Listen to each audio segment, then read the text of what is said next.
Katatapos lang ng pamimigay ng 500 pesos at 5 kilos of rice dito sa Cagayan de Oro City at ang daming tao, parang EDSA rally.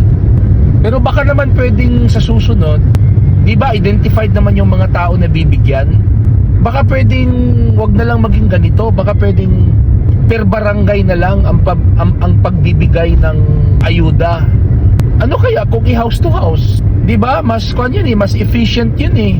Tapos mas iwas pa sa disgrasya. Grabe, delikado kasi 'yon sa delikado siya sa stampede, delikado siya sa heat stroke. 'Yun lang naman masasabi ko. Baka pwedeng sa susunod yung mga recipients ng ayuda ng 500 pesos at ng bigas, if uulitin pa ito, i-house to house na lang. Identified naman 'yun eh. Tapos per barangay, mag-assign na lang ng mga staff ang City Hall na kung saan doon na ibibigay per barangay.